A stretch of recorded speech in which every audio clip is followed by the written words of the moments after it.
Olá, desbravadores! Bem-vindos ao Desbravando o Desconhecido. Se você é fã de histórias misteriosas e locais aterrorizantes, então prepare-se para conhecer alguns dos lugares mais assombrados de Portugal.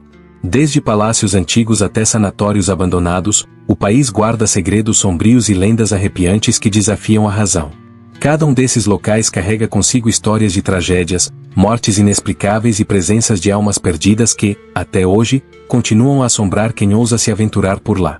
Entre os destinos mais aterrorizantes estão o Pátio do Carrasco, onde os gritos das vítimas de Luís Alves ainda ecoam nas paredes, e o Palácio de Valenças, onde a alma de Palmira, uma serviçal que cometeu suicídio por amor não correspondido, assombra os corredores. E não para por aí. O Sanatório de Montalto, em Valongo, e o Teatro Letes, em Faro, também estão repletos de relatos de fenômenos paranormais que vão fazer você repensar o que é real e o que não é. Se você gosta de mistérios e histórias de arrepiar, não deixe de se inscrever no canal, dar aquele like e ativar o sininho para não perder nenhum vídeo sobre esses locais aterrorizantes. Vamos juntos explorar os mistérios do além e descobrir o que realmente acontece nesses lugares. Prepare-se para o susto, porque o terror está só começando. Localizado no pitoresco e histórico bairro de Alfama, em Lisboa, o Pátio do Carrasco é um dos lugares mais intrigantes e supostamente assombrados de Portugal. Este pequeno pátio, escondido entre as ruelas estreitas e sinuosas que caracterizam a alma da capital portuguesa, carrega uma reputação sombria que atrai curiosos, historiadores e entusiastas do paranormal. Seu nome deriva de Luís Alves, conhecido como o último carrasco oficial de Portugal, que viveu no local até sua morte em 1873. A história de Luís e as lendas que envolvem o pátio, incluindo relatos de gritos, lamentos e até vozes ecoando de um misterioso túnel subterrâneo, transformaram esse espaço em um ponto focal de mistério e fascínio. Luís Alves era um homem cuja profissão já evocava temor. Ele era o carrasco responsável por executar as sentenças de morte em Lisboa durante o século XIX. Naquela época, a pena capital era aplicada por enforcamento ou, em alguns casos, por outros métodos brutais, e o papel do carrasco era tanto necessário quanto profundamente estigmatizado. Apesar de cumprir ordens do Estado, Luís era visto com desconfiança e medo pela sociedade, sendo frequentemente isolado e marginalizado. Ele residia no Pátio do Carrasco, uma área que, segundo a tradição, era destinada a pessoas de ocupações impuras ou mal vistas, como carrascos, coveiros e outros trabalhadores associados à morte. A vida de Luís Alves não era fácil. Além do peso psicológico de tirar vidas, ele enfrentava o julgamento constante da comunidade. A lenda sugere que, com o tempo, Luís passou a ser atormentado por remorsos, assombrado pelas memórias das vítimas que executou. Algumas histórias afirmam que ele ouvia os gritos de suas vítimas à noite, como se suas almas clamassem por justiça ou vingança. Após sua morte em 1873, os relatos de fenômenos estranhos no Pátio do Carrasco começaram a surgir, alimentando a crença de que tanto o espírito de Luís quanto os das vítimas permanecem presos ao local. O Pátio do Carrasco é descrito como um lugar onde o passado parece se recusar a desaparecer. Entre os relatos mais comuns, destacam-se os sons de gritos e lamentos que ecoam pelas ruelas à noite, muitas vezes sem origem aparente. Moradores e visitantes afirmam ter ouvido vozes abafadas, como se viessem debaixo da terra, o que alimenta a lenda de um túnel subterrâneo que conectaria o pátio a outros pontos de Alfama ou até a antigos locais de execução.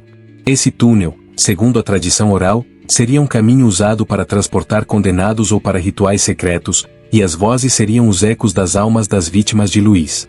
Outra história recorrente envolve a sensação de ser observado ou seguido ao atravessar o pátio, especialmente após o anoitecer. Alguns relatam uma presença opressiva, como se algo ou alguém estivesse à espreita. Há quem diga ter visto vultos ou sombras movendo-se rapidamente entre as paredes de pedra, desaparecendo antes que pudessem ser identificados. Esses fenômenos são frequentemente associados ao próprio Luís Alves, cujo espírito, dizem, não encontrou paz devido ao peso de suas ações em vida. Um dos aspectos mais fascinantes da lenda do Pátio do Carrasco é a menção a um túnel subterrâneo. Embora não haja evidências arqueológicas ou históricas concretas que confirmem sua existência, a história persiste no imaginário local. Segundo os relatos, esse túnel seria uma passagem secreta usada durante o século XIX, possivelmente para transportar prisioneiros condenados à morte ou para ocultar atividades relacionadas às execuções. Alguns sugerem que o túnel conectava o pátio a locais como o Castelo de São Jorge ou a áreas próximas ao Rio Tejo, onde execuções públicas ocorriam. Os sons de vozes e gemidos que supostamente emanam do subsolo são um dos pilares da aura assustadora do pátio. Moradores antigos de Alfama contam que, em noites silenciosas, era possível ouvir murmúrios indistintos ou até palavras soltas, como pedidos de clemência. Essas histórias, embora não comprovadas, reforçam a ideia de que o Pátio do Carrasco é um lugar onde o véu entre o mundo dos vivos e dos mortos é particularmente fino. Alfama, com suas ruelas medievais e história que remonta à ocupação moura, é um bairro impregnado de lendas e tradições. O Pátio do Carrasco se encaixa perfeitamente nesse cenário, onde o passado violento da cidade, marcado por execuções públicas, julgamentos sumários e superstições, ainda ressoa. No século XIX, as execuções eram eventos públicos, atraindo multidões curiosas, mas também gerando um misto de medo e fascínio. O Carrasco, como figura central desses eventos, era tanto um agente da justiça quanto um símbolo do lado mais sombrio da sociedade. A associação do pátio com fenômenos paranormais também reflete a cultura portuguesa, que tem uma rica tradição de histórias de fantasmas e assombrações. Lugares como Alfama, com sua arquitetura antiga e atmosfera nostálgica, são terreno fértil para lendas urbanas. O Pátio do Carrasco, com sua história ligada à morte e ao sofrimento, tornou-se um ícone dessas narrativas. Hoje, o Pátio do Carrasco é um local relativamente discreto, integrado à vida cotidiana de Alfama. Não há placas ou monumentos que marquem explicitamente sua história sombria, mas os moradores locais conhecem bem as lendas. O pátio em si é pequeno, cercado por casas tradicionais e acessado por ruelas estreitas, o que contribui para sua atmosfera claustrofóbica e misteriosa. Para os visitantes, a experiência pode ser tanto histórica quanto arrepiante, especialmente se feita à noite, quando as luzes fracas e o silêncio amplificam a sensação de estar em um lugar vivo com histórias do passado. Para quem deseja explorar, é recomendável respeitar o local e seus moradores, já que o pátio é parte de uma área residencial. Além disso, não há acesso confirmado a nenhum túnel ou estrutura subterrânea, e qualquer tentativa de explorar áreas não autorizadas pode ser perigosa ou ilegal. Passeios guiados por Alfama, especialmente os focados em histórias de fantasmas, frequentemente incluem o Pátio do Carrasco em seus roteiros, oferecendo uma forma segura e informativa de conhecer o local. Como em muitas histórias de assombração, os relatos do Pátio do Carrasco não têm comprovação científica. Os sons e vultos podem ser explicados por fenômenos naturais, como o vento nas ruelas estreitas ou a sugestão causada pela atmosfera histórica do bairro. O túnel subterrâneo, embora intrigante, permanece no campo da especulação, sem registros históricos que o confirmem. Ainda assim, as histórias persistem, alimentadas pela imaginação popular e pela carga emocional de um lugar ligado à morte e ao sofrimento. Seja verdade ou lenda, o Pátio do Carrasco é um lembrete do passado sombrio de Lisboa e da fascinação humana pelo desconhecido. Ele encapsula a essência de Alfama, um bairro onde cada esquina parece sussurrar segredos de séculos passados. Para os corajosos que desejam explorar, ele oferece uma oportunidade de mergulhar na história, na lenda e, quem sabe, no sobrenatural. Localizado na estrada de Benfica, em Lisboa, o Palácio Beal Séjour, também conhecido como Quinta das Campainhas, é um dos edifícios mais intrigantes e supostamente assombrados da capital portuguesa. Construído em 1849 por iniciativa de D. Ermelinda Allen Monteiro de Almeida, a primeira baronesa e viscondessa da Regaleira, este palacete romântico reflete o gosto inglês da época, com sua fachada simétrica, torreões laterais e um jardim exótico que hoje é um oásis urbano. Adquirido em 1859 por Antônio José Leite Guimarães, o Barão da Glória, o palácio tornou-se sua residência até sua morte em 1876. Desde 1992, abriga o Gabinete de Estudos Olisiponenses da Câmara Municipal de Lisboa, mas sua história e relatos de atividades paranormais, como livros que mudam de lugar, campainhas que tocam sem motivo, tilintar de chávenas, janelas que abrem e fecham sozinhas e barulhos estranhos. Mantém viva a lenda de que o Barão da Glória e a Viscondessa da Regaleira ainda vagam pelo local, com a cave sendo um ponto exclusivo da presença da Viscondessa. A história do Palácio Beal Séjour começa no contexto das quintas oitocentistas de Lisboa, quando a estrada de Benfica era uma área rural, repleta de propriedades nobres. A Viscondessa da Regaleira adquiriu a Quinta das Loureiras em 1849, renomeando-a Beal Séjour, que significa boa estadia em francês, e encomendando um palacete ao estilo romântico inglês. O edifício, com rés do chão e primeiro andar, possui uma fachada estreita, um pequeno terraço perimetral e ligação direta de todas as divisões com o exterior, uma característica em comum que reflete a influência inglesa. O jardim, projetado ao gosto romântico, foi adornado com espécies exóticas como figueiras da Austrália, araucárias e jacarandás, muitas ainda preservadas. Após a morte da viscondessa, sua sobrinha vendeu a propriedade ao Barão da Glória, que fez fortuna no Brasil e retornou a Portugal. Ele ampliou o jardim, revestiu a fachada com azulejos da prestigiada fábrica Viúva Lamego e introduziu elementos decorativos que enriqueceram o palacete. Com a morte do Barão da Glória em 1876, seus sobrinhos herdaram a quinta e iniciaram uma profunda remodelação dos interiores, contratando artistas renomados como os irmãos Bordalo Pinheiro, Maria Augusta, Rafael e Colubano, e o decorador Francisco Vilaça. O resultado foi um interior de grande valor artístico, com destaque para o teto do Salão Dourado, pintado por Colubano Bordalo Pinheiro com a tela O Carnaval de Veneza, o lavatório ornamental de Rafael Bordalo Pinheiro e o teto da Galeria de Pintura, obra de Vilaça. A propriedade passou por várias mãos ao longo do século XX. Foi doada à família Dias de Almeida, vendida aos irmãos maristas na década de 1970, que usaram o palácio como sede administrativa de um colégio, e finalmente adquirida pela Câmara Municipal de Lisboa nos anos 1980.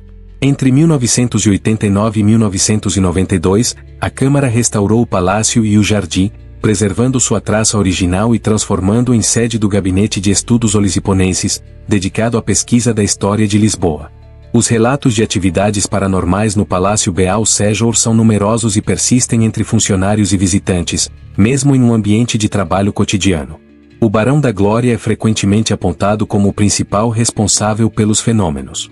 Funcionários relatam que livros e caixotes de documentos são movidos durante a noite, reaparecendo misteriosamente nos locais onde foram procurados dias antes, para seu desespero. Há histórias de campainhas que tocam sem que existam sinos no edifício, chávenas que tilintam sozinhas sobre as mesas, janelas que abrem e fecham sem intervenção humana e objetos que desaparecem e reaparecem em locais inesperados. No jardim, vozes, ecos e o som de um sino inexistente são descritos, criando uma atmosfera inquietante. A viscondessa da Regaleira, por sua vez, é associada exclusivamente à cave do palácio, onde sua presença é sentida como uma energia distinta, muitas vezes acompanhada de calafrios ou sensações de opressão. Esses relatos, amplamente divulgados em publicações como Histórias de um Portugal Assombrado de Vanessa Fidalgo, ganharam notoriedade e atraem curiosos, especialmente em épocas como o Halloween. A arquitetura e o ambiente do palácio contribuem para sua aura sobrenatural. O jardim, com seus lagos, coretos, caramanchões, fontes e jogos de luz e sombra entre a vegetação densa, evoca o romantismo do século XIX, enquanto o interior, com tetos ornamentados e detalhes históricos, parece guardar ecos do passado. A localização na estrada de Benfica, outrora um caminho rural entre Lisboa e Sintra, adiciona um toque de isolamento, mesmo estando hoje integrado à cidade. A presença de elementos como azulejos históricos, o teto pintado por Colubano e a memória de seus ilustres proprietários reforçam a sensação de que o palácio é um portal para outra era, e, talvez, para outro mundo. No século XX, a urbanização reduziu significativamente a extensão original da quinta, que antes se estendia até o Alto dos Moinhos, com pomares, vinhas e hortas.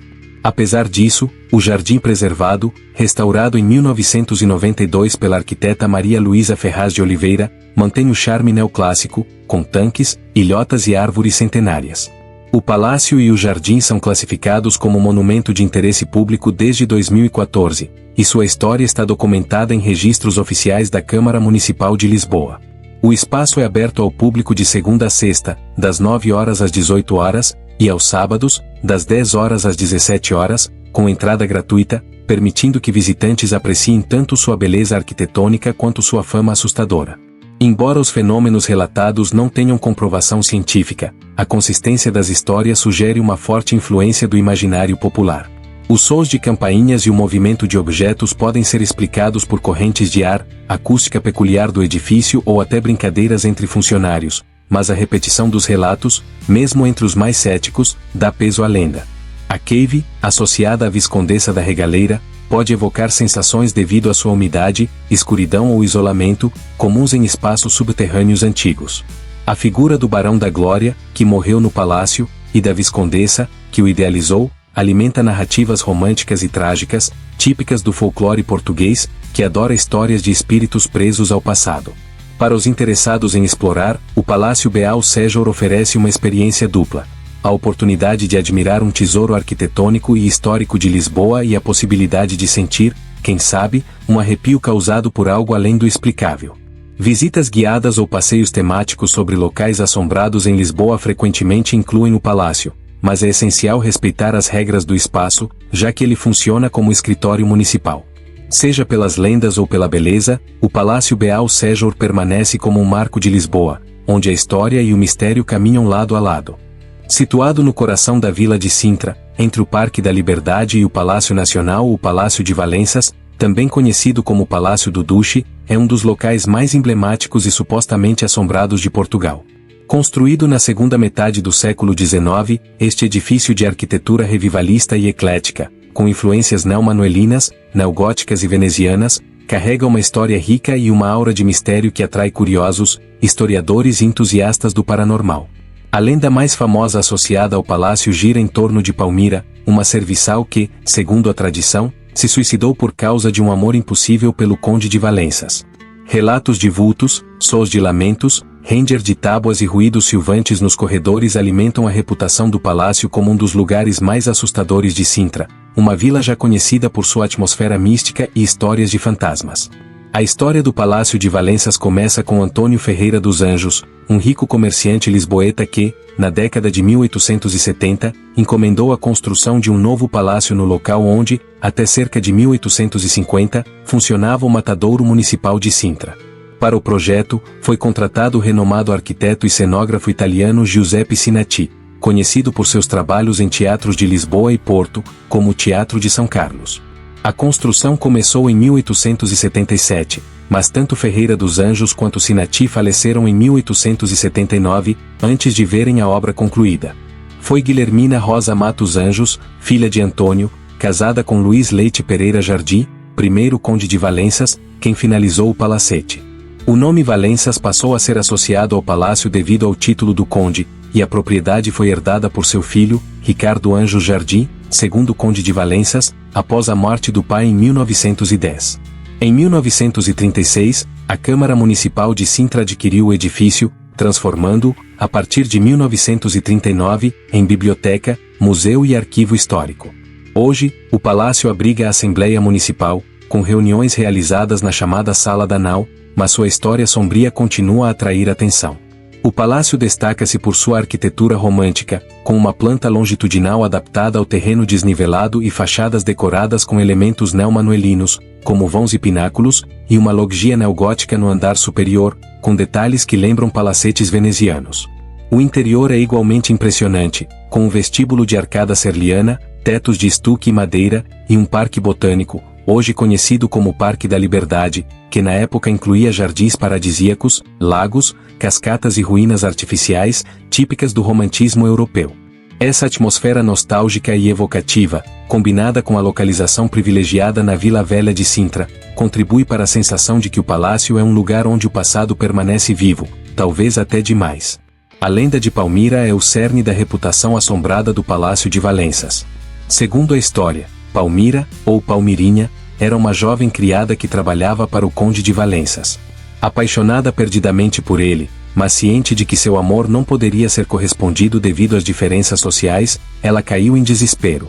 Algumas versões da lenda afirmam que Palmira ficou à cabeceira do conde em seu leito de morte, nunca se recuperando da perda, enquanto outras sugerem que o peso de sua paixão a levou a tirar a própria vida no quarto onde dormia, dentro do palácio. Desde então, disse que seu espírito vagueia pelos corredores, lamentando seu amor impossível. Relatos de funcionários que trabalharam no palácio quando ele abrigava a biblioteca municipal, entre 1940 e os anos 2000, incluem sons estranhos, como ranger de tábuas, ruídos silvantes e vozes abafadas, especialmente na cave, onde um vigilante afirmava ouvir o lamento de Palmira. Vultos movendo-se pelas escadarias e corredores, vitrais vibrando sem motivo aparente e uma sensação de presença opressiva também são mencionados por visitantes e trabalhadores. No entanto, há uma versão alternativa que adiciona um toque de humor à lenda. Quando a Câmara Municipal de Sintra instalou a biblioteca no palácio, uma funcionária chamada Palmira viveu por alguns anos em uma área inferior do edifício. Após sua morte, funcionários brincalhões começaram a espalhar histórias sobre seu fantasma. criando efeitos como render de tábuas, manipulação de relógios para parecerem funcionar sozinhos e ruídos estranhos para assustar colegas mais crédulos. Antigos funcionários, como Ferrão, Rodrigues e Félix, teriam testemunhado essas brincadeiras, que, pelo boca a boca, se misturaram à lenda original, transformando Palmira em um ícone do folclore sintrense. Essa narrativa sugere que pelo menos parte dos fenômenos paranormais pode ter origem em partidas, mas não explica todos os relatos, especialmente os de visitantes que, sem conhecimento prévio, descrevem experiências semelhantes. Outra história curiosa, embora menos ligada ao sobrenatural, envolve um incidente no palácio durante obras em uma casa de banho. Um esgoto aberto revelou uma grande ratazana, que foi morta por um pedreiro e jogada pela janela, caindo em uma mesa no Parque das Merendas, onde uma família inglesa almoçava. O patriarca, supostamente um inspetor da Scotland Yard, apresentou queixa, mas aceitou com humor a explicação dos funcionários sobre as tendências suicidas do roedor. Esse episódio, relatado em tom jocoso, ilustra como o Palácio de Valenças inspira histórias que misturam o insólito com o cotidiano, reforçando sua aura peculiar. Sintra, com suas florestas densas, nevoeiros matinais e arquitetura romântica, é um cenário perfeito para lendas de assombração, e o Palácio de Valença se encaixa naturalmente nesse contexto. A vila é conhecida por outros locais misteriosos, como o Chalet Biester e a Quinta da Regaleira, mas a história de Palmira adiciona um elemento de tragédia amorosa que ressoa com o espírito romântico de Sintra. A classificação da paisagem cultural de Sintra como patrimônio mundial pela Unesco destaca sua unicidade, e o Palácio de Valenças, com seu passado e suas lendas, é parte integrante desse cenário intemporal. Para visitantes, o Palácio de Valenças é acessível como edifício público, mas seu uso como sede da Assembleia Municipal limita o acesso a certas áreas. O Parque da Liberdade, que o circunda, é aberto ao público e oferece uma visão do esplendor original do palácio. Aqueles que buscam experiências paranormais podem participar de passeios noturnos guiados por Sintra, que frequentemente incluem o palácio em seus roteiros de lugares assombrados. No entanto, é importante respeitar o espaço e seus funcionários, já que atividades não autorizadas, como explorações noturnas, podem ser proibidas. A visita durante o dia já é suficiente para sentir a atmosfera única do local, especialmente nas áreas abertas ao público, como a Sala da Nau. Embora os relatos de assombrações não tenham comprovação científica, a consistência das histórias, aliada à história trágica de Palmira e à arquitetura evocativa do palácio, cria uma experiência que pode arrepiar até os mais céticos. Os sons de lamentos podem ser atribuídos a ventos nas ruelas de Sintra ou ao render natural de um edifício antigo, e os vultos podem ser truques de luz, mas a lenda de Palmira persiste, alimentada pelo imaginário popular e pela carga emocional de um amor não correspondido. O Palácio de Valenças é, portanto, mais do que um marco histórico. É um convite a explorar os mistérios do passado, onde a linha entre fato e ficção se torna deliciosamente tênue, especialmente na mágica Sintra. A Quinta das Lágrimas, situada na freguesia de Santa Clara, em Coimbra, é um dos lugares mais icônicos e evocativos de Portugal, imortalizado como o palco da trágica história de amor entre Dom Pedro I e de Inês de Castro. Esta propriedade histórica, que remonta ao século XIV e hoje abriga um hotel de luxo e um campo de golfe, é envolta em uma aura de romantismo, mistério e assombração, atraindo visitantes que buscam história, beleza, para alguns, um vislumbre do sobrenatural. A lenda central da Quinta afirma que Inês de Castro foi assassinada em 1355 por ordem do rei Dom Afonso IV, pai de Pedro, junto à Fonte das Lágrimas, onde as pedras ainda carregariam manchas vermelhas de seu sangue.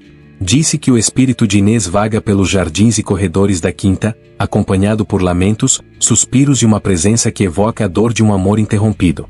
A combinação da narrativa trágica, da arquitetura histórica e dos relatos paranormais faz da Quinta das Lágrimas um destino singular, onde o passado parece sussurrar em cada canto. A história de Dom Pedro e de Inês de Castro é uma das mais célebres da história portuguesa, comparável a grandes romances trágicos da literatura mundial. Inês, uma nobre galega da família Castro, chegou a Portugal como dama de companhia de D. Constança Manuel, esposa de Dom Pedro, então príncipe herdeiro. Após a morte de Constança em 1345, Pedro e Inês iniciaram um relacionamento apaixonado, que gerou 4 filhos, Afonso, Beatriz, João e Diniz. O romance, porém, era uma fonte de preocupação para o rei Dom Afonso IV, que via na influência dos Castro uma ameaça à estabilidade política do reino, especialmente devido às tensões com Castela. Apesar das tentativas de separá-los, incluindo o exílio de Inês em Coimbra, Pedro manteve o relacionamento em segredo, e a Quinta das Lágrimas tornou-se o refúgio onde o casal se encontrava, particularmente na Fonte dos Amores, um local romântico cercado por vegetação. Em 7 de janeiro de 1355, sob pressão de conselheiros que temiam uma crise dinástica, Afonso IV autorizou o assassinato de Inês. 3 cavaleiros, Pero Coelho, Álvaro Gonçalves e Diogo Lopes Pacheco, executaram-na na Quinta, segundo a tradição, junto à Fonte das Lágrimas. A lenda conta que Inês, ajoelhada, implorou pela vida em nome de seus filhos, mas foi degolada, e seu sangue tingiu as pedras da fonte, deixando marcas que ainda hoje são apontadas como vestígios de sua tragédia. A morte de Inês devastou Pedro, que jurou vingança contra os responsáveis. Quando assumiu o trono como Dom Pedro I em 1357, após a morte de Afonso IV, ele perseguiu os assassinos, capturando Pero Coelho e Álvaro Gonçalves e executando-os com extrema crueldade. A lenda diz que mandou arrancar o coração de um pelo peito e o do outro pelas costas, assistindo à punição durante um jantar. A história ganhou um tom ainda mais lendário com o relato da coroação póstuma de Inês, no qual Pedro teria ordenado que seu corpo fosse exumado, vestido com trajes reais e colocado no trono, obrigando a corte a prestar homenagem à rainha morta. Embora historiadores questionem a veracidade desse episódio, ele reflete a intensidade do amor de Pedro e a mitologia que envolve a história. A Quinta das Lágrimas, cenário dos momentos felizes e do fim trágico do casal, tornou-se um símbolo desse amor eterno, celebrado por Luís de Camões em Os Lusíadas, que descreve a Fonte das Lágrimas como um lugar onde as águas choram e as pedras dão suspiros pela perda de Inês. A Quinta das Lágrimas tem uma história que vai além do romance de Pedro e Inês. No século XIV, a propriedade pertencia à família Osório Cabral de Castro, e registros sugerem que Inês residiu ali durante seu exílio em Coimbra. No século XVIII, a família Melo adquiriu a quinta, construindo a casa senhorial que forma o núcleo do atual Hotel Quinta das Lágrimas. Durante as invasões napoleônicas no início do século XIX, a propriedade serviu como ponto de resistência em Coimbra, adicionando outra camada de significado histórico. No século XX, a quinta passou por várias transformações, culminando em sua conversão, em 1995, em um hotel de charme sob a gestão da família Albuquerque. O projeto preservou elementos históricos cruciais, como a Fonte dos Amores e a Fonte das Lágrimas, localizadas no jardim romântico desenhado no século XVIII, com lagos, caminhos sinuosos e árvores centenárias. A quinta também inclui o jardim medieval, recriado para evocar a Coimbra do século XIV, e o anfiteatro Colina de Camões, uma homenagem ao poeta que cantou a história do casal. A casa senhorial, com seus salões de época, tetos ornamentados, móveis antigos e janelas que se abrem para os jardins, cria uma atmosfera que transporta os visitantes ao passado. A Fonte das Lágrimas, o coração da lenda, é uma nascente modesta cercada por rochas, algumas com tons avermelhados que a tradição atribui ao sangue de Inês. Embora geólogos sugiram que as manchas sejam resultado de oxidação mineral ou crescimento de algas, a história persiste, e as pedras são um ponto de fascínio para os visitantes, que muitas vezes tentam identificar as supostas marcas de sangue. A Fonte dos Amores, por outro lado, é um local mais sereno, onde Pedro e Inês teriam trocado juras de amor, cercada por vegetação densa e um pequeno lago que reflete a beleza do jardim. A proximidade do rio Mondego, a neblina frequente de Coimbra e a vegetação exuberante da quinta amplificam a sensação de que o local está impregnado de uma energia melancólica, quase sobrenatural. Os relatos paranormais na Quinta das Lágrimas são centrados no espírito de Inês de Castro e são amplamente documentados por hóspedes, funcionários e visitantes. A aparição mais comum é a de uma figura feminina, frequentemente descrita como uma mulher de véu branco ou uma sombra etérea, vista perto da Fonte das Lágrimas ou nos caminhos sinuosos do jardim. Esses avistamentos ocorrem com maior frequência ao entardecer ou em noites de nevoeiro, quando a visibilidade é reduzida e a atmosfera se torna mais densa. Sons de lamentos, suspiros abafados ou um choro distante são relatados por aqueles que exploram a quinta, especialmente em momentos de silêncio. Funcionários do hotel contam histórias de portas que se abrem sozinhas, passos leves em corredores vazios e uma sensação de tristeza profunda em certas áreas, particularmente nos quartos próximos aos jardins. Hóspedes já relataram sonhos vívidos com uma mulher chorando ou a sensação de serem observados enquanto caminham pela propriedade. Um relato recorrente envolve uma presença que parece acompanhar os visitantes até a Fonte das Lágrimas, desaparecendo quando se aproximam da água. A transformação da Quinta das Lágrimas em um hotel de luxo trouxe um novo capítulo à sua história. O Hotel Quinta das Lágrimas, com 54 quartos, combina o charme histórico com confortos modernos, oferecendo aos hóspedes a experiência única de dormir em um lugar onde a lenda ganha vida. O restaurante Arcadas, premiado com uma estrela Michelin, e o spa com tratamentos inspirados na região são atrativos adicionais, mas é a história de Pedro e Inês que torna a estadia memorável. O hotel organiza passeios guiados, disponíveis mediante reserva, que detalham a saga do casal e destacam pontos como a Fonte das Lágrimas, a Fonte dos Amores e o Jardim Medieval. Eventos temáticos, como jantares românticos e recriações históricas, celebram a lenda, enquanto os jardins, abertos ao público, permitem que todos experimentem a atmosfera da quinta. Para os que buscam o paranormal, caminhar pelos jardins ao anoitecer, com a permissão do hotel, pode ser uma experiência arrepiante, especialmente se acompanhado por um guia que conheça as histórias de assombração. A localização da quinta, na margem esquerda do rio Mondego, reforça sua aura romântica e isolada. Coimbra, com sua universidade medieval, igrejas históricas e ruas estreitas, é o cenário ideal para uma história de amor trágico, e a Quinta das Lágrimas destaca-se como um de seus tesouros. A propriedade está a poucos minutos do centro histórico, acessível por carro ou a pé, mas sua atmosfera parece transportar os visitantes a outra era. A preservação cuidadosa do jardim, com suas árvores centenárias e caminhos românticos, e da casa senhorial, com seus detalhes históricos, faz da quinta um lugar onde o passado é quase palpável.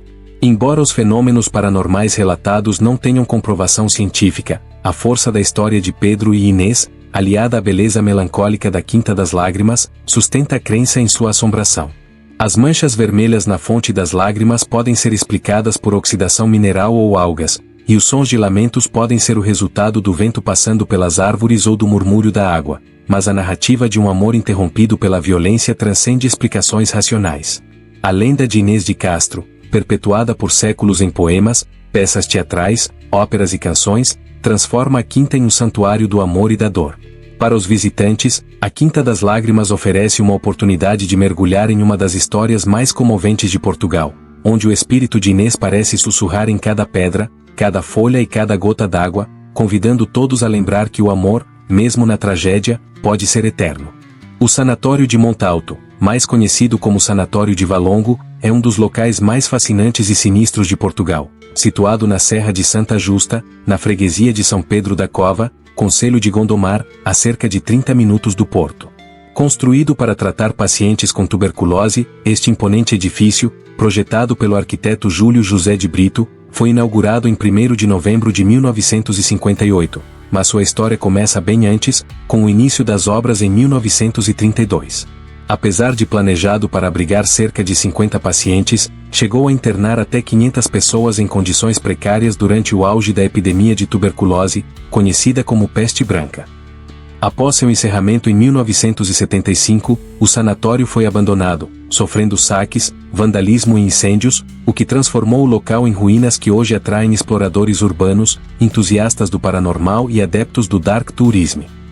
Relatos de murmúrios, vultos, gritos abafados e presenças dos antigos pacientes alimentam a reputação do sanatório como um dos lugares mais assombrados de Portugal.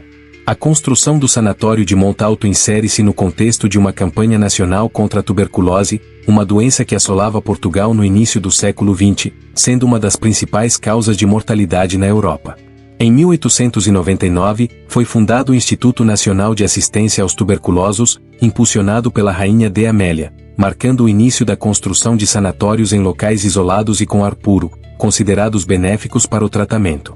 Em 1930, a Assistência aos Tuberculosos do Norte de Portugal, ATNP, liderada pelo professor Antônio Elísio Lopes Rodrigues, planejou a construção de um sanatório para atender pacientes de baixa renda na região norte.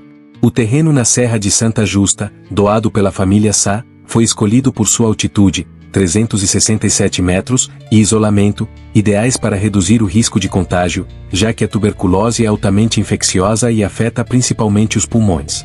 As obras, iniciadas em 1932, sofreram atrasos significativos devido a vários fatores: falta de financiamento, interrupções causadas pela Segunda Guerra Mundial, mudanças na tutela do projeto e oposição da Companhia das Minas de São Pedro da Cova, que explorava carvão na região até 1970. Alguns mineiros, aliás, foram pacientes do sanatório, sofrendo de tuberculose ou silicose, doenças ocupacionais comuns. Quando finalmente inaugurado em 1958, o sanatório já era considerado desatualizado, pois os avanços médicos, como a vacina BCG e antibióticos, começaram a reduzir a necessidade de instalações isoladas. Projetado para 300 camas, o edifício, com cerca de 88.000 m², abrigava varandas amplas para que os doentes tomassem ar fresco, uma capela dedicada a Nossa Senhora dos Enfermos, uma lavandaria, uma escola para os filhos dos pacientes e um reservatório de água. No entanto, a superlotação, com até 500 pacientes em condições insalubres, levou a sofrimentos intensos, e muitos morreram no local, alguns sem o conforto de uma cama própria. O sanatório funcionou por apenas 17 anos, de 1958 a 1975. Nos anos 1970, o tratamento da tuberculose passou a ser feito em ambulatórios, tornando os sanatórios obsoletos. O processo de encerramento começou em 1972, com poucos pacientes restantes, e o edifício foi oficialmente abandonado após a Revolução de 25 de abril de 1974, quando o último funcionário deixou o local. Propostas para transformar o sanatório em pousada da juventude, apresentadas pelo Partido Comunista Português em 1998 e 2001, foram rejeitadas na Assembleia da República. Desde então, o complexo, pertencente à ATNP, deteriorou-se, com paredes cobertas de grafites, pentagramas e inscrições associadas a rituais satânicos, além de danos causados por incêndios e vandalismo. Em meados dos anos 2010, a ATNP iniciou esforços para limpar o terreno, vedar áreas perigosas e melhorar a segurança, mas a reabilitação total permanece inviável devido ao avançado estado de degradação. A reputação do sanatório de Monte Alto como um local assombrado deriva de sua história trágica e do sofrimento de seus pacientes. Durante seu funcionamento, a superlotação e a falta de recursos resultaram em mortes frequentes, muitas vezes em condições horríveis. Após o abandono, o edifício tornou-se um imã para histórias de fantasmas, rituais ocultos e fenômenos inexplicáveis, amplificados por sua aparência decadente e pela atmosfera isolada da serra. Visitantes, especialmente à noite, relatam ouvir vozes abafadas, gritos de dor ou lamentos ecoando pelos corredores, como se os pacientes ainda estivessem presos ao local. Alguns afirmam ouvir passos em andares vazios ou o som de objetos arrastando. Figuras escuras ou silhuetas humanas são frequentemente vistas movendo-se rapidamente pelas janelas quebradas, escadarias ou corredores, desaparecendo quando observadas diretamente. Um relato popular menciona vultos na área da antiga morgue, no Rés do Chão, onde o ambiente é descrito como particularmente pesado. Exploradores urbanos e investigadores paranormais, como a cantora Brocardi, que visitou o local em 2025, descrevem uma sensação de mal-estar, calafrios ou peso no peito, especialmente em áreas como a morgue e a capela em ruínas. Alguns visitantes mais sensíveis afirmam sentir alguém os observando. As paredes do sanatório estão marcadas por pentagramas, inscrições estranhas e símbolos associados a cultos satânicos, o que alimenta rumores de rituais realizados no local. Embora muitos desses grafites sejam obra de vândalos, eles reforçam a aura de mistério. Uma lenda urbana fala de um jovem que caiu no poço do elevador, do topo até o Rés do Chão, mas saiu ileso, atribuindo sua sobrevivência a uma força sobrenatural. Outros relatos mencionam aparições de uma figura feminina, possivelmente uma enfermeira ou paciente, vagando pelos corredores. O sanatório ganhou destaque em publicações como Histórias de um Portugal Assombrado de Vanessa Fidalgo, reportagens da SIC Notícias e artigos no Jornal Público, além de ser um ponto de interesse em sites como Atlas Obscura e Paranormal Auntics. É também um local popular para paintball, ensaios fotográficos, incluindo de casamentos, e vídeos de exploração urbana, como publicado por @vocal_creators no X em 2025, que explora sua história sombria. Apesar de alguns visitantes, como a blogueira Sônia Melodias, descreverem o local como pacífico devido à beleza natural da serra, a maioria concorda que a atmosfera do sanatório é inquietante, especialmente ao entardecer ou em dias nublados. Atualmente, o sanatório de Monte Alto é uma ruína, com o último andar sem teto, janelas quebradas e interiores devastados. A vista do topo, que alcança o porto, Vila do Conde e até o mar é um dos poucos atrativos não sobrenaturais, junto com o Baloiço do Monte Alto, uma atração turística recente nas proximidades. A capela, a escola e outras estruturas menores também estão em decadência, mas ainda impressionam pela grandiosidade original. O local é propriedade privada da ATNP, e a entrada, embora comum entre exploradores, é tecnicamente proibida devido a riscos de desabamento, vidros quebrados e outros perigos. Em 2017, um incêndio florestal na Serra de Santa Justa ameaçou o complexo, e em 2019, a Câmara Municipal de Gondomar e o Parque das Serras do Porto plantaram 118 árvores nativas na área, como parte de esforços de revitalização. Para quem deseja visitar, é essencial ir acompanhado, nunca sozinho, e evitar explorar à noite devido ao terreno instável e à falta de iluminação. Calçados adequados são recomendados, assim como cuidado com detritos. Não se deve vandalizar o local, que já sofre com danos acumulados, nem interferir nas ruínas ou realizar atividades desrespeitosas, como rituais. Como a propriedade é privada, é aconselhável entrar em contato com a ATNP ou autoridades locais para verificar se a visita é permitida, já que a entrada sem autorização pode resultar em multas. Visitar durante o dia permite apreciar a paisagem e minimizar riscos, com o amanhecer oferecendo uma vista particularmente bela, embora a neblina possa intensificar a sensação de mistério. Levar lanternas, água e um celular carregado é recomendável, e equipamentos de fotografia ou gravação são úteis para documentar a experiência, especialmente para entusiastas do paranormal. Embora os relatos paranormais sejam numerosos, não há evidências científicas que confirmem a presença de fantasmas no sanatório de Montalto. Os murmúrios podem ser causados pelo vento passando pelas janelas quebradas, e os vultos podem ser truques de luz ou reflexos em um ambiente degradado. A sensação de opressão é comum em locais abandonados, especialmente aqueles com uma história de sofrimento, e pode ser amplificada pela sugestão psicológica. Os símbolos satânicos são, em grande parte, obra de vândalos ou jovens em busca de adrenalina, e as lendas, como a do rapaz que caiu no elevador, podem ter sido exageradas pelo folclore local.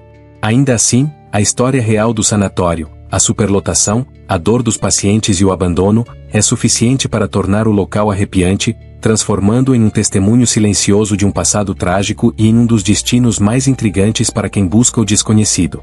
O Palacete Marques Gomes, localizado em Canidelo, Vila Nova de Gaia, às margens do Rio Douro, é uma das construções mais emblemáticas e misteriosas de Portugal, conhecido tanto por sua história quanto por sua reputação de ser assombrado.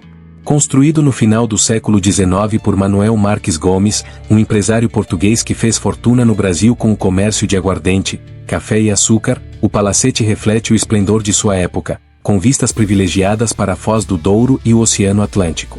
Após a morte de Marques Gomes em 1932, seus 13 filhos não conseguiram chegar a um acordo sobre a herança, o que levou ao abandono do edifício. Ao longo das décadas, o palacete sofreu saques, vandalismo, incêndios e deterioração, transformando-se em ruínas cobertas de grafites e vegetação exótica.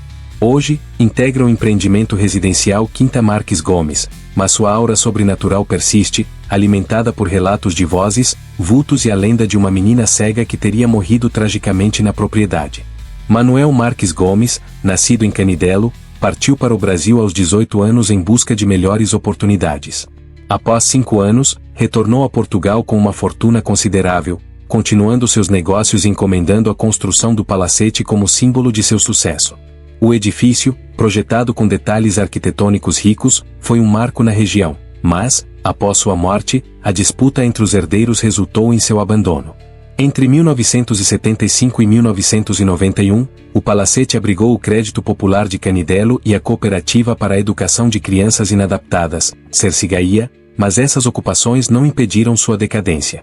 Em 2013, a FCC Arquitectura realizou uma intervenção parcial, consolidando a estrutura para transformá-lo temporariamente em um estende de vendas para o empreendimento residencial da Quinta Marques Gomes, preservando sua essência para futuras intervenções.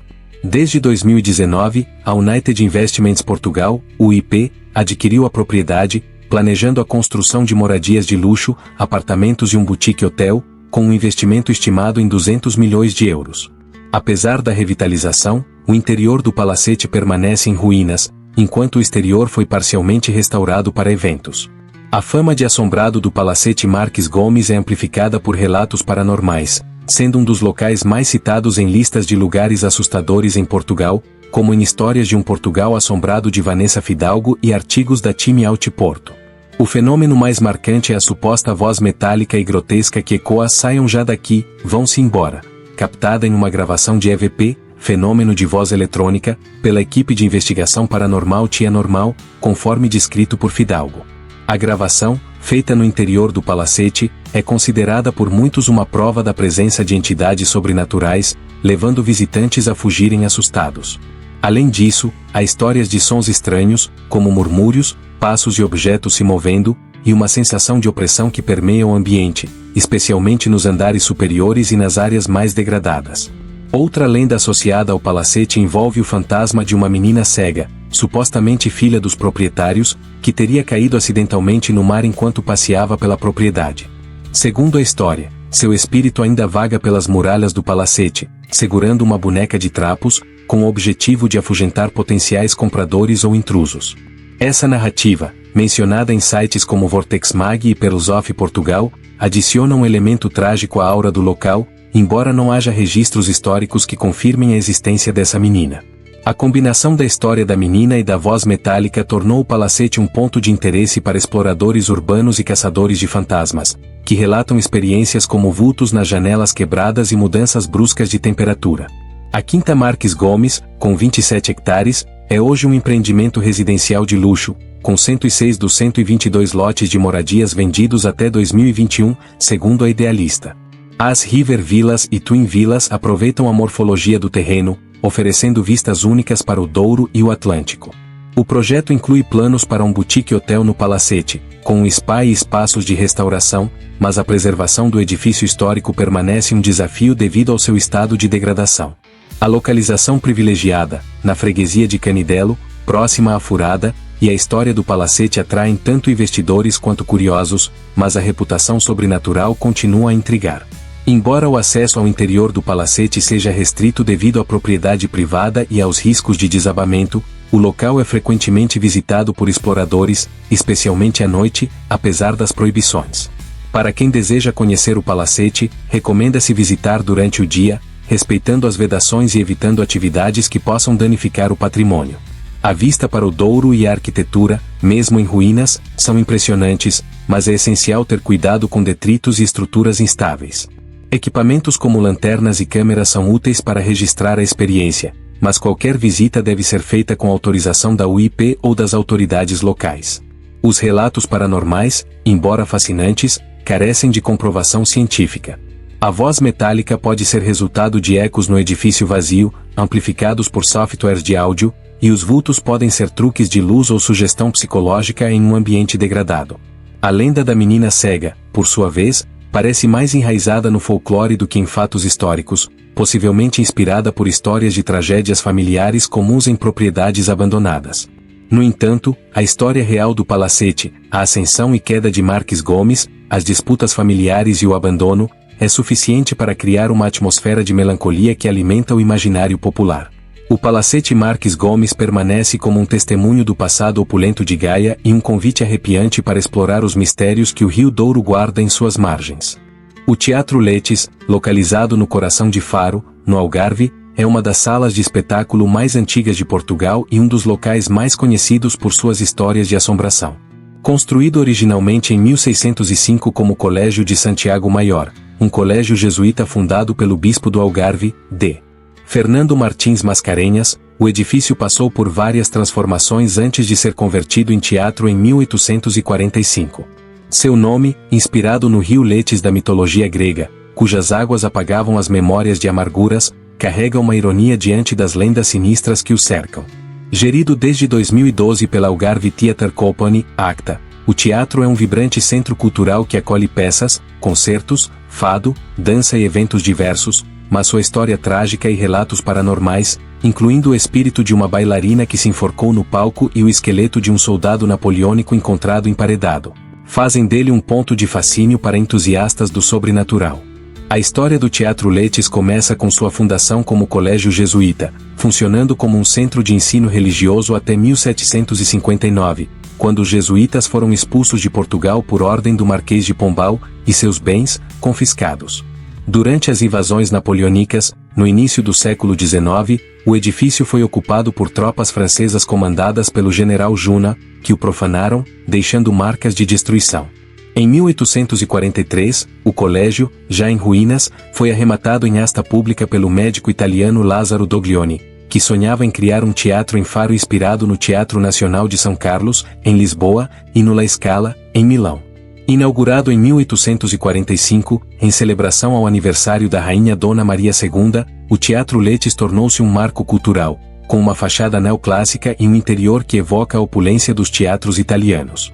Em 1860, Justino Cumano, sobrinho de Doglioni, ampliou o espaço para acomodar mais público, e entre 1906 e 1908, foram feitas reformas para melhorar a acústica e o conforto.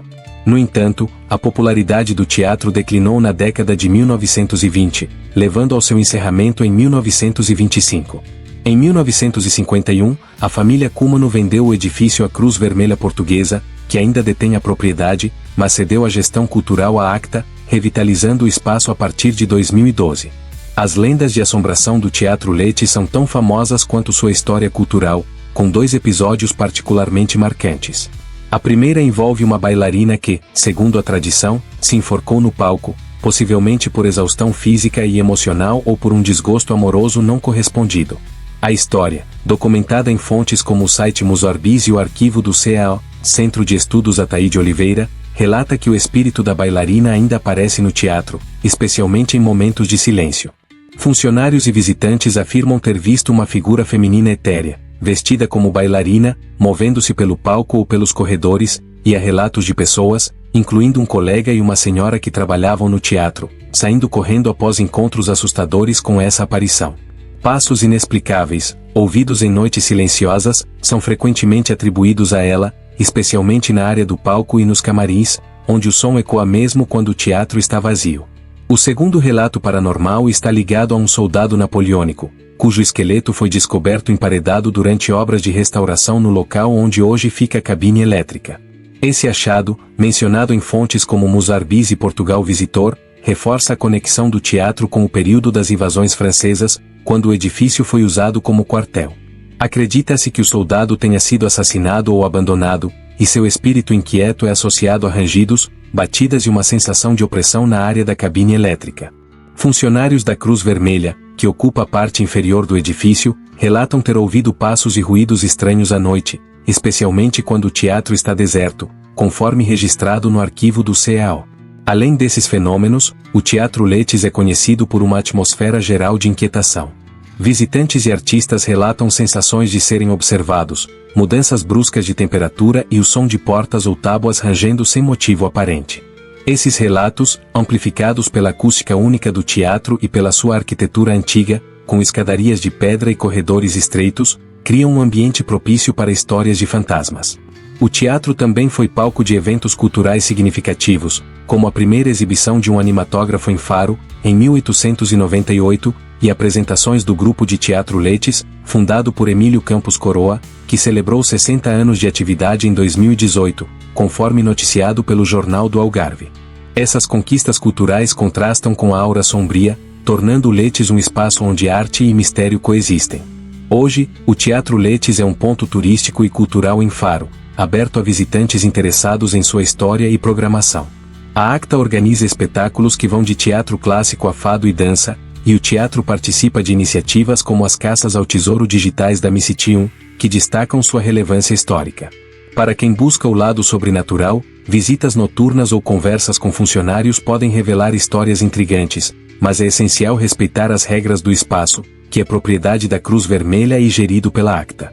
A localização central, a poucos minutos do Porto de Faro, e a fachada que evoca seu passado jesuíta tornam a visita uma experiência memorável, mesmo para os céticos.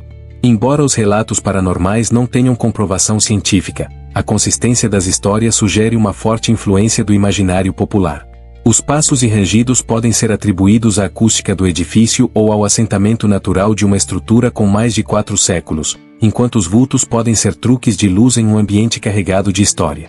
A lenda da bailarina, possivelmente exagerada pelo folclore, reflete temas universais de tragédia e amor não correspondido, e a descoberta do esqueleto napoleônico, embora factual, ganhou contornos míticos.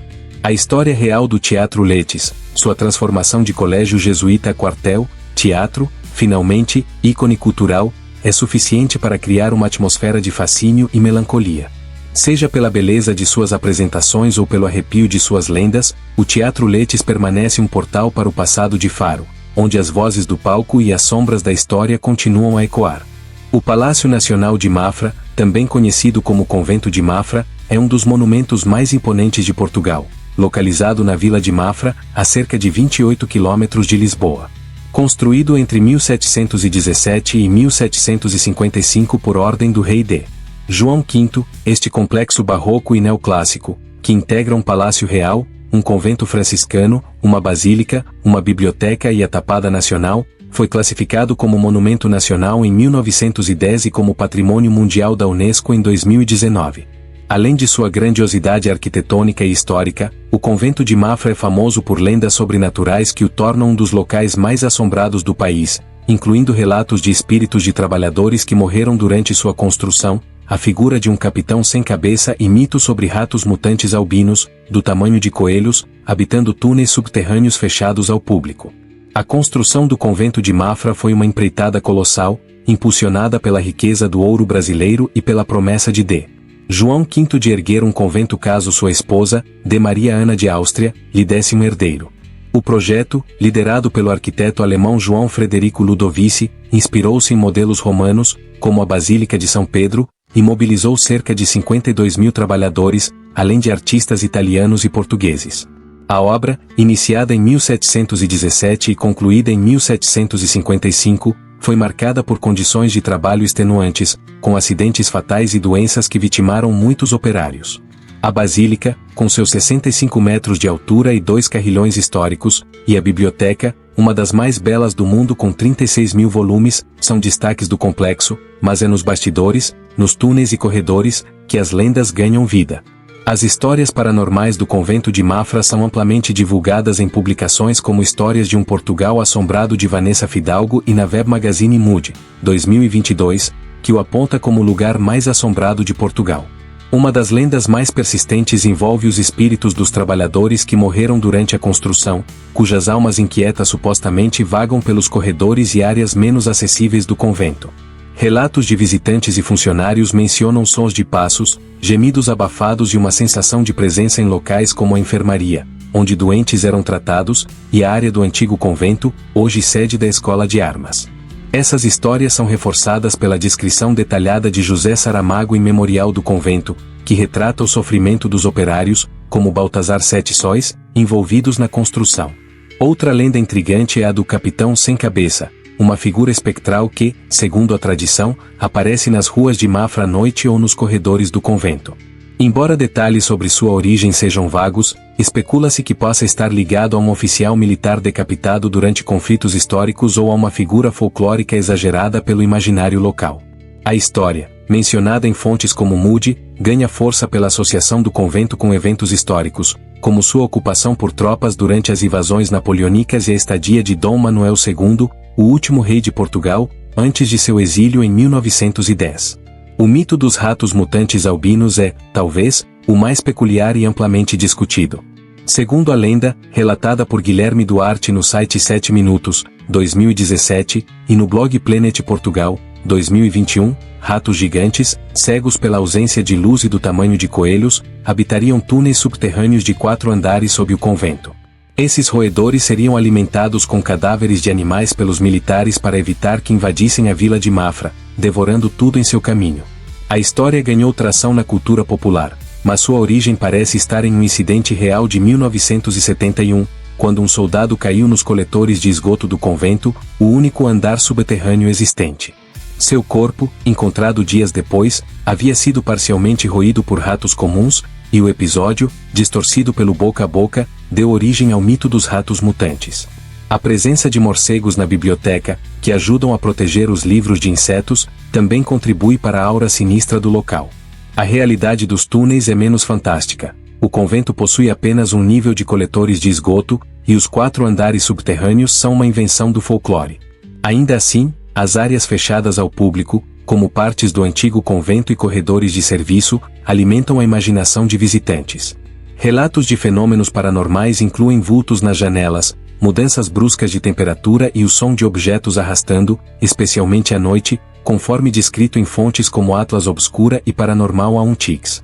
A atmosfera do convento, com seus longos corredores de mármore, esculturas de Carrara e a acústica da basílica, amplifica essas sensações, tornando um cenário perfeito para lendas. Hoje, o Palácio Nacional de Mafra é um destino turístico popular, aberto ao público com visitas guiadas que exploram a basílica, a biblioteca, o Paço Real e a enfermaria franciscana, descrita em estudos como o de Isabel Iglesias de Oliveira, 2018, como um dos hospitais mais modernos de sua época. O Jardim do Cerco e a Tapada Nacional oferecem atividades adicionais, como passeios e caça, mas os túneis e áreas restritas permanecem inacessíveis, mantendo o mistério. Para os interessados no sobrenatural, visitar o convento ao entardecer ou participar de eventos noturnos, como concertos na basílica, pode intensificar a experiência, mas é crucial respeitar as regras do monumento, que proíbem explorações não autorizadas. Embora os relatos paranormais careçam de comprovação científica, eles são sustentados pela história trágica da construção e pela grandiosidade do edifício. Os sons de passos podem ser ecos na arquitetura barroca, os vultos, truques de luz nas estátuas, e os ratos mutantes, uma amplificação de um incidente isolado. A lenda do capitão sem cabeça, por sua vez, reflete o folclore português, que adora figuras espectrais trágicas. A combinação da história real, o sofrimento dos trabalhadores, as riquezas do ouro brasileiro, a ambição de D. João V, com o imaginário popular faz do convento de Mafra um lugar onde o passado e o sobrenatural se entrelaçam. Seja pela sua arquitetura deslumbrante, pela biblioteca que parece saída de um conto, ou pelo arrepio de suas lendas, Mafra é um convite a explorar a história, quem sabe, sentir a presença de algo além do visível. O Sanatório da Serra da Estrela, também conhecido como Sanatório das Penhas da Saúde, Sanatório da Covilhã ou Sanatório dos Ferroviários, é um marco histórico situado na freguesia de Covilhã e Canhoso, próximo à aldeia das Penhas da Saúde, a 1.200 metros de altitude na Serra da Estrela, Portugal. Projetado pelo arquiteto José Ângelo Cotinelli Telmo nos anos 1920 e construído pela Companhia dos Caminhos de Ferro Portugueses, CP, entre 1928 e 1936, o sanatório foi idealizado para tratar funcionários ferroviários com tuberculose, aproveitando o ar puro da serra, considerado benéfico para a cura natural. Após décadas de operação, o edifício foi fechado em 1970, abandonado na década de 1980 e caiu em ruínas, ganhando fama como um local assombrado devido a relatos de lamentos, presenças fantasmagóricas e vultos. Em 2014, foi transformado na Pousada da Serra da Estrela, um hotel de luxo, mas sua história trágica e os rumores de assombrações continuam a atrair caçadores de fantasmas e curiosos. A construção do sanatório reflete o esforço nacional contra a tuberculose, uma epidemia devastadora no início do século XX, conhecida como peste branca. Encomendado pela CP, o projeto de Cotinelli Telmo visava superar o estigma da doença, concebendo o edifício como um hotel de montanha com uma estética romântica, inspirada em estâncias alpinas. Com uma fachada de 160 metros e duas alas distintas, uma para classes altas com divisões exclusivas e outra para doentes menos favorecidos, o sanatório tinha capacidade inicial para 170 pacientes, mas chegou a acolher milhares ao longo de 40 anos. Apesar de concluído em 1936, permaneceu fechado por 8 anos devido a circunstâncias alheias à CP, sendo inaugurado apenas em 11 de novembro de 1944. Considerado o melhor sanatório da Península Ibérica na época, oferecia conforto incomum, como quartos individuais e varandas para exposição ao sol, mas as condições de superlotação e a falta de tratamentos eficazes resultaram em muitas mortes, especialmente entre 1953 e 1967, quando mais de 100 pacientes faleceram. Na década de 1950, devido a dificuldades financeiras da CP e da Sociedade Portuguesa de Sanatórios, o edifício foi transferido para o Estado, sob gestão do Instituto de Assistência Nacional aos Tuberculosos, IANT. A partir de 1953, passou a internar doentes de classes mais baixas, o que sobrecarregou a estrutura, originalmente projetada para pacientes abastados. Com o avanço da quimioterapia antituberculose nos anos 1960, os sanatórios perderam relevância, e o Sanatório da Serra da Estrela foi encerrado em 1969 por ordem do Ministério da Saúde. Após o 25 de abril de 1974, o edifício, então chamado Abrigo dos Hermínios, serviu como albergue para cerca de 800 retornados das ex-colônias portuguesas, que chegaram em 1976 esperando um hotel de 3 estrelas, mas encontraram um hospital desativado em condições precárias. Na década de 1980, o sanatório foi palco de eventos como os Carnavais da Neve e encontros nacionais de motards dos Lobos da Neve, mas logo foi abandonado, sofrendo vandalismo e deterioração. A fama de assombrado do sanatório surgiu durante seu período de abandono, entre os anos 1980 e o início dos 2000, quando o edifício em ruínas, com janelas quebradas e corredores escuros, tornou-se um cenário perfeito para lendas urbanas. Relatos de visitantes, documentados em fontes como Paranormal Antiques e Histórias de um Portugal Assombrado de Vanessa Fidalgo, incluem sons de lamentos, gritos abafados e passos em áreas vazias, além de vultos movendo-se nas janelas e uma sensação de opressão, especialmente nas antigas alas dos pacientes. Acredita-se que os espíritos sejam de tuberculosos que morreram em sofrimento, muitos em estágios avançados da doença, com lesões pulmonares graves. A atmosfera isolada da serra, com nevões frequentes e neblina densa, amplificava o caráter sinistro do local, atraindo exploradores urbanos e caçadores de fantasmas. Rumores de rituais ocultos, alimentados por grafites de pentagrama semelhantes aos encontrados no sanatório de Valongo, também contribuíram para a aura paranormal, embora esses símbolos sejam provavelmente obra de vândalos. Em 1998, o edifício foi vendido por um escudo simbólico à Empresa Nacional de Turismo, Enatur, para ser convertido em uma pousada, mas o projeto só avançou em 2011, sob a gestão do Grupo Pestana. O arquiteto Eduardo Souto de Moura liderou a reabilitação, concluída em 2014, preservando a fachada original, as cores ocre e azul, e elementos como os elevadores de ferro e madeira e as varandas da cura. Com um investimento de 19,6 milhões de euros, a pousada da Serra da Estrela abriu em 1º de abril de 2014, com 92 quartos, spa, piscinas interna e externa, restaurante e vistas panorâmicas para Covilhã. Classificado como imóvel de interesse municipal desde 2009, o edifício é hoje um hotel de 4 estrelas, elogiado por hóspedes no TripAdvisor por seu conforto e integração com a natureza, mas alguns visitantes ainda relatam sensações estranhas, como arrepios nos corredores onde outrora ficavam os doentes. Embora a transformação em pousada tenha dissipado parte do estigma de assombrado, a história do sanatório continua a fascinar. A ausência de registros detalhados sobre as mortes e a memória coletiva dos retornados, que enfrentaram condições adversas no local, reforçam o imaginário paranormal. Os sons de lamentos podem ser atribuídos ao vento da serra passando pelas janelas, e os vultos, a reflexos em um edifício de pedra e vidro, mas a carga emocional de milhares de pacientes que sofreram e morreram ali sustenta as lendas. Para os interessados em explorar, a pousada é acessível pela Estrada Nacional 339, mas as áreas mais assombradas, como os antigos quartos e corredores hospitalares, foram reformadas ou estão restritas. Visitas diurnas são recomendadas, e hóspedes podem conversar com funcionários, como a chefe de recepção Soraya Pinheiro, que partilham histórias do passado do sanatório. Respeitar o espaço, agora um hotel funcional, é essencial, e qualquer investigação paranormal deve ser autorizada pela gerência. O Sanatório da Serra da Estrela, com sua história de luta contra a tuberculose, abandono e renascimento, é um testemunho da resiliência e da memória.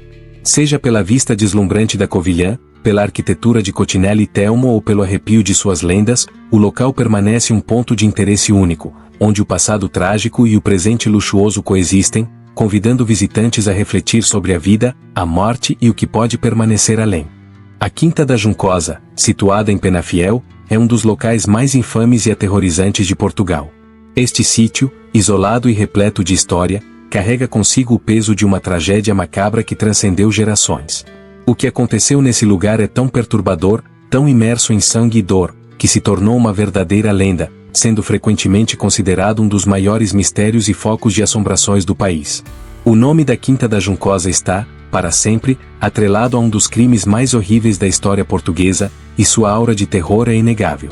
Tudo começou no século XIX, quando o Barão das Lajes, um homem de temperamento volátil, ciúmes irracionais e uma obsessão doentia por sua esposa, se tornou protagonista de um dos crimes mais hediondos e violentos da época. A história é repleta de desconfiança, paranoia e uma obsessão fatal. O barão, tomado por um ciúme cego e uma ira incontrolável, acreditava que sua esposa o estava traindo. Embora não houvesse provas para sustentar essa acusação, e os rumores de infidelidade fossem infundados, a mente perturbada do barão já estava tomada pela ideia de vingança. Ele criou um cenário de delírios e desconfiança que culminou em um ato de violência incompreensível. A primeira vítima foi sua esposa, que se tornou o alvo da crueldade impiedosa do barão. Em um surto de fúria, ele amarrou a esposa a um cavalo, amarrando-a pelas mãos e pernas, com um golpe de raiva, ordenou que o cavalo a arrastasse por todo o terreno da quinta. Ela foi arrastada violentamente, sentindo a dor insuportável da humilhação e da morte iminente. Mas, por mais horrível que fosse essa cena, a violência não parou por aí. O barão, possuído por uma raiva descontrolada, não poupou sequer os filhos do casal. Em um acesso de loucura, ele assassinou as crianças de maneira brutal, sem qualquer remorso. As crianças, inocentes e indefesas, caíram vítimas de um pai enlouquecido pela obsessão. A tragédia tomou proporções inimagináveis e culminou com o suicídio do próprio barão, que, talvez consumido pelo peso de seus atos, pôs fim à própria vida, abandonando o mundo e suas vítimas de maneira brutal e definitiva. Com a morte violenta de toda a família, o legado da Quinta da Juncosa ficou marcado por um sofrimento indescritível. A propriedade, que um dia foi um local de vida, felicidade e harmonia, transformou-se em um campo de dor, onde as almas dos mortos parecem ter ficado presas entre o mundo dos vivos e o além. A Quinta da Juncosa foi deixada para trás, abandonada pela sociedade, e desde então carrega consigo a energia pesada da tragédia, como uma sombra que jamais se afastou do local. Nos dias de hoje, a Quinta da Juncosa é considerada um dos lugares mais assombrados de Portugal. Os relatos de quem se atreveu a se aproximar do local falam de experiências perturbadoras e sobrenaturais. Gritos e lamentos ecoam pelo terreno, como se as almas dos mortos ainda estivessem vagando, incapazes de encontrar descanso. Alguns afirmam ouvir, em noites silenciosas, os cascos do cavalo, como se o espírito da esposa estivesse sendo eternamente arrastado pelas forças sobrenaturais da tragédia. Outros mencionam a sensação constante de presenças invisíveis, como se algo estivesse observando a cada passo dado pelo visitante. As lendas locais falam de vultos esvoaçando entre as árvores, como sombras dos entes queridos que partiram sem misericórdia. No interior das ruínas da quinta, muitos juram ter visto aparições de figuras fantasmagóricas, com formas que se dissipam tão rapidamente quanto surgem, deixando um arrepio na espinha de quem as presencia. A aura maldita que envolve a Quinta da Juncosa faz com que muitos considerem o lugar amaldiçoado. Há quem diga que a violência não se limitou aos corpos mortos, mas se infiltrou nas próprias fundações da casa, nos muros que cercam o terreno, e até na terra que testemunhou a morte de uma família inteira. Para muitos, o local não é apenas uma construção antiga, mas um portal para o sobrenatural. As energias de dor e violência continuam a pairar no ar, como se o tempo tivesse parado na noite do assassinato, mantendo os espíritos da família condenados a um ciclo eterno de sofrimento. O barão, sua esposa e seus filhos continuam a vagar, sem descanso, atormentados por suas próprias ações, e o lugar carrega a marca de uma tragédia que não consegue ser apagada. Além disso, o ambiente pesado e a sensação de mal-estar constante que permeiam o local fazem com que qualquer visitante ou aventureiro se sinta desconfortável, muitas vezes, envolto por um clima opressor. Histórias de pessoas que se aproximaram da Quinta da Juncosa e que passaram por experiências inexplicáveis são comuns. Flashes de luz que surgem sem explicação, ruídos inexplicáveis e até mesmo a sensação de estar sendo seguido por algo ou alguém. Muitas dessas pessoas saíram do local com um arrepio na espinha, sentindo que algo muito além da compreensão humana havia sido experimentado. A Quinta da Juncosa se tornou um ponto de atração para caçadores de fantasmas e curiosos em busca de fenômenos paranormais. Sua história macabra e suas lendas continuam a fascinar aqueles que buscam algo mais do que uma simples visita turística. Para muitos, a Quinta da Juncosa não é apenas um local histórico, mas um reflexo do terror, da dor e da violência que perduram no tempo, uma memória sangrenta que se recusa a ser apagada. Se você é fã de histórias de terror, mistérios sobrenaturais e lugares amaldiçoados, a Quinta da Juncosa é, sem número dúvida, um dos destinos mais assustadores de Portugal. A energia carregada do local e os relatos de quem já se aventurou por lá garantem que a tragédia da família ainda ecoa, ressoando no vento e nas ruínas da quinta, e que o passado, com toda a sua violência e sofrimento, nunca será esquecido. E assim chegamos ao fim da nossa jornada pelos lugares mais assombrados e aterrorizantes de Portugal. Desde os gritos que ecoam nas ruínas do Pátio do Carrasco, até os passos fantasmagóricos no Teatro Letes, cada um desses locais carrega consigo histórias de dor, mistério e fenômenos inexplicáveis que continuam a aterrorizar quem se atreve a se aproximar. Esses locais, imortalizados por lendas e tragédias, mostram que o sobrenatural está mais próximo do que imaginamos. Cada um desses lugares, com sua energia carregada de mistério, continua a atrair aqueles que buscam o inexplicável e a verdadeira essência do medo. Se você também ficou intrigado por esses relatos e quer saber mais sobre outros mistérios do além, não se esqueça de se inscrever no canal, deixar seu like e ativar o sininho para não perder nenhum conteúdo sobre o que se esconde nas sombras. Obrigado por nos acompanhar nessa viagem pelos lugares mais aterrorizantes de Portugal. Até a próxima, se você tiver coragem de explorar mais mistérios que aguardam por nós. Fique atento, porque o terror nunca dorme. Desbravando o desconhecido, a busca nunca cessa. Verdades ocultas no escuro, abrindo toda a festa. Entre mitos e verdades, faço o fato brilhar. No canal do mistério, ninguém pode faltar.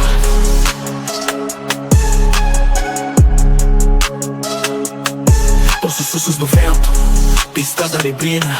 Com meu flow eu ilumino, abro portas clandestinas. Investigação constante, esse é meu caminho.